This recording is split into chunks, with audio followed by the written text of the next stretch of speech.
Hi hello நம்ம இன்னைக்கு இந்த வீடியோ ரெண்டு விஷயத்தை பற்றி பேச போகிறோம். யாரை பற்றி பேச போகிறோம் அப்படின்னு கேட்டோம் அப்படின்னா, டிவிகே அப்படின்னு சொல்லக்கூடிய தமிழக வெற்றி கழகம் இருக்கு இல்லையா, அந்த கட்சி அதனுடைய 2வது வருஷத்துக்குள்ள அடியெடுத்து வச்சிருக்கு அப்படின்னு சொல்லலாம்.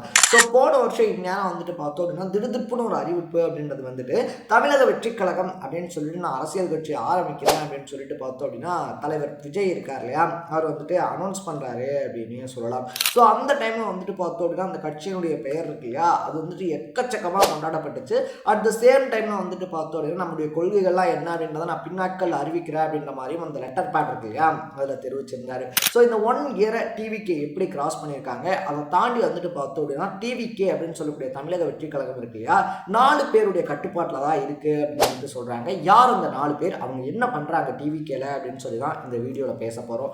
அதுக்கு முன்னாடி நம்ம சேனலுக்கு நீங்க புதுசாக வந்திருந்தீங்க அப்படின்னா இதே மாதிரி அப்பப்போ அப்டேட்டாக போயிட்டு இருக்கிற விஷயங்கள் இருக்கு இல்லையா, அது கரண்ட் அஃபேர்ஸாக இருந்தாலும் சரி, பாலிடிக்ஸாக இருந்தாலும் சரி, ஸ்போர்ட்ஸாக இருந்தாலும் சரி, இதே மாதிரி அப்பப்போ அப்டேட்டாக போயிட்டு இருக்கிற விஷயங்களை நீங்கள் தொடர்ந்து தெரிஞ்சுக்கணும் அப்படின்னு ஆசைப்பட்டீங்கன்னா மறக்காம சேனலை சப்ஸ்கிரைப் அண்ட் ஃபாலோ பண்ணிக்கங்க.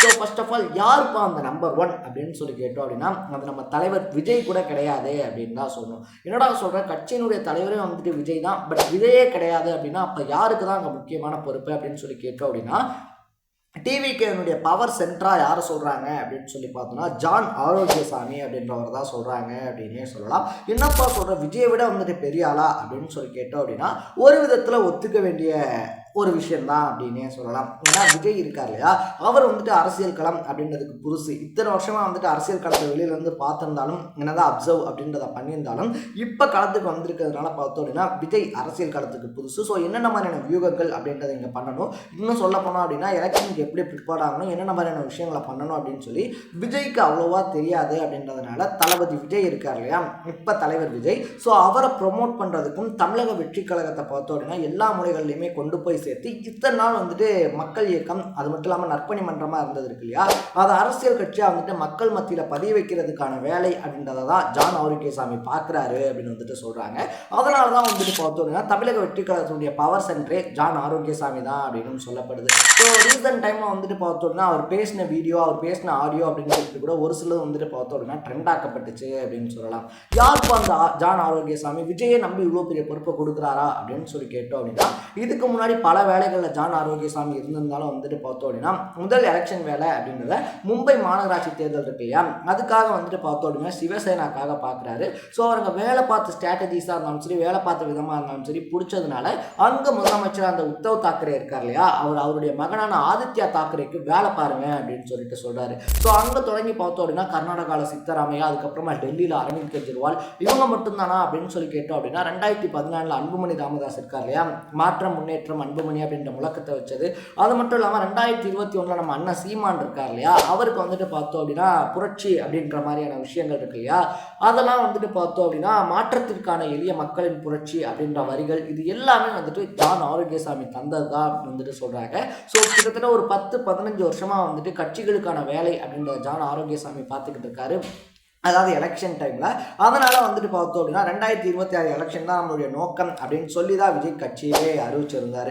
அதனால் 2026 வரைக்குமே பார்த்தோம் அப்படின்னா கட்சிக்கான தேர்தல் பிரிவுகள், தேர்தல் வேலை அப்படின்ற எல்லாத்தையுமே பார்க்குற பொறுப்பு ஜான் ஆரோக்கியசாமி கிட்ட தான் இருக்குது. அப்படின்றதுனால அவர் தான் பார்த்தோம் அப்படின்னா விஜயை விட தமிழக வெற்றி கழகத்தில் ரொம்ப முக்கியமான பவர் சென்டர் அப்படின்னு சொல்கிறாங்க. ஸோ அவருக்கு தான் நம்பர் 1 இடம் அப்படின்றது கொடுக்கப்படுது. 2வது இடம் யாருக்கு அப்படின்னு பார்த்தோம் அப்படின்னா நம்ம புஷி ஆனந்துக்கு அப்படின்னு சொல்லலாம். ஏன்னா ஜான் ஆரோக்கியசாமி இருக்கார் இல்லையா, அவருடைய வேலை என்ன அப்படின்னு பார்த்தோம் அப்படின்னா கட்சியை பிரபலப்படுத்துறது, கட்சியை மக்கள் கிட்ட கொண்டு போய் சேர்க்கிறது, விஜய் பார்த்தோம் அப்படின்னா ஒரு தலைவரா, அதாவது அரசியல் தலைவராக மாற்றுறது, ஒரு ப்ராப்பரான லீடராக மாற்றுறது அப்படின்றதான் ஜான் ஆரோக்கியசாமிக்கான வேலை அப்படின்றது சொல்லப்படுது.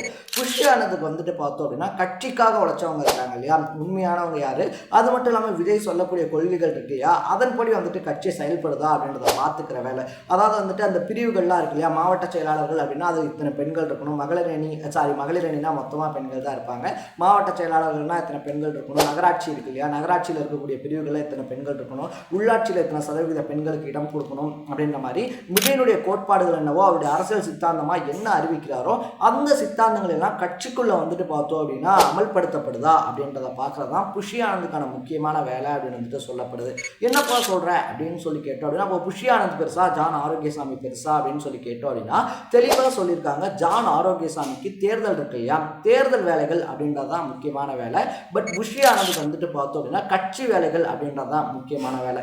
தேர்தல் வேலைகளில் பெரும்பாலும் வந்துட்டு பார்த்தோம் அப்படின்னா புஷி ஆனந்த் தலையிட மாட்டார். அதே மாதிரி உட்கட்சி விவகாரங்கள் இருக்கு இல்லையா, ஜான் ஆரோக்கியசாமி தலையிட மாட்டார் அப்படின்னு சொல்லி அக்ரிமெண்ட் சைன் பண்ணப்பட்டிருக்கு அப்படின்னு சொல்கிறாங்க.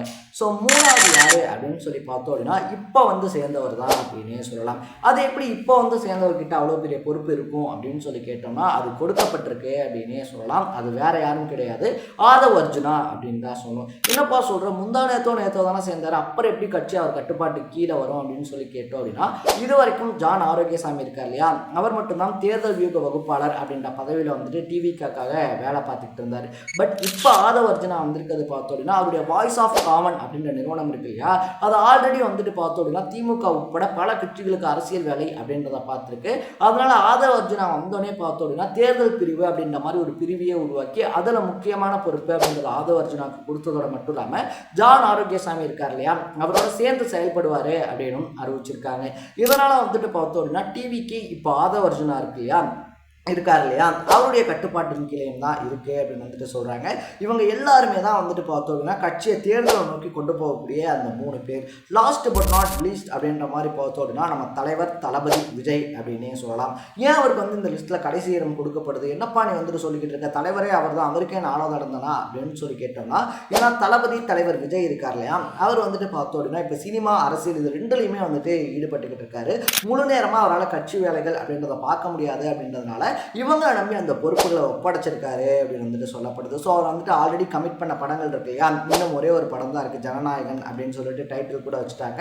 அந்த படத்தை முடிச்சதுக்கு அப்புறமா பார்த்தோம் அப்படின்னா இப்போயே ஆல்ரெடி டெய்லியும் பனையூரில் இருக்கக்கூடிய அவருடைய கட்சி அலுவலகத்துக்கு வர ஆரம்பிச்சிட்டாரு. அரசியல் களம் அப்படின்றதும் சூடு பிடிக்க ஆரம்பிச்சிருச்சு. ஸோ அதனால் இந்த படம் ஷூட்டிங்க்கு அப்புறமா முழு நேர அரசியல், மக்களை போய் சந்திக்கக்கூடிய விஷயங்கள், அது மட்டும் இல்லாமல் எதிர்ப்பு போராட்டங்கள் அப்படின்ற மாதிரி பல ஐடியாஸை விஜய் கைவசம் வச்சிருக்காரு. ஃபர்ஸ்ட் இயரில் வந்துட்டு பார்த்தோம் அப்படின்னா இவங்க 3 பேர் தான் கட்சியில் ரொம்ப முக்கியமான இடங்கள்ல இருக்காங்க. மேபி தலைவர் வந்ததுக்கு அப்புறமா எல்லாமே அடியோட மாறும், மொத்த பொறுப்புகளும் தலைவர் விஜய் கைகளுக்கு வரதுக்கான வாய்ப்புகளும் இருக்கலாம். ஸோ இது எல்லாத்தையுமே தாண்டி இவங்க தான் வந்துட்டு பார்த்தோம் அப்படின்னா இவங்க 4 பேர் தான் டிவிகேனுடைய பவர் சென்டர்ஸ், டிவிகேவை தூக்கி நிறுத்தக்கூடிய 4 பேர் அப்படின்னு சொல்லப்படுது. ஸோ நீங்கள் இதில் டிவிகே இருக்காங்க இல்லையா, டிவிகேக்கு எந்த அளவுக்கு சப்போர்ட் பண்ணுறீங்க, நீங்கள் டிவிகேன்னு சொல்லக்கூடிய தமிழக வெற்றி கழகத்துக்கு வந்து ஆஸ் ஏ பர்சனாக ஆஸ் ஏ ஓட்டராக நீங்கள் என்ன வந்துட்டு எதிர்பார்க்குறீங்க, இத்தனை வருஷமாக நடக்காத ஒரு மாற்றம் நீங்கள் வந்ததுக்கு அப்புறமா இதை பண்ணணும் அப்படின்னு சொல்லி நீங்கள் ஒரு கோரிக்கை வைக்கணும் அப்படின்னு சொல்லி நினச்சிங்கன்னா டிவிகேக்கு என்ன கோரிக்கை வைப்பீங்க அப்படின்றத கமெண்ட்டில் போட்டு இதே மாதிரி அப்பப்போ அப்டேட்டாக போயிட்டுக்கூடிய விஷயங்கள், அது கரண்ட் அஃபேர்ஸாக இருந்தாலும் சரி, பாலிடிக்ஸாக இருந்தாலும் சரி, ஸ்போர்ட்ஸாக இருந்தாலும் சரி, அப்பப்போ அப்டேட்டாக போயிட்டுக்கூடிய விஷயங்களை நீங்கள் தொடர்ந்து தெரிஞ்சுக்கணும் அப்படின்னு ஆசைப்பட்டீங்கன்னா மறக்காமல் சேனலை ஃபாலோ பண்ணி சப்ஸ்கிரைப் பண்ணிக்கோங்க. நாளைக்கு இதே மாதிரி இன்னொரு இன்ட்ரெஸ்டிங்கான வீடியோவோட சந்திக்கலாம். தட பை பை.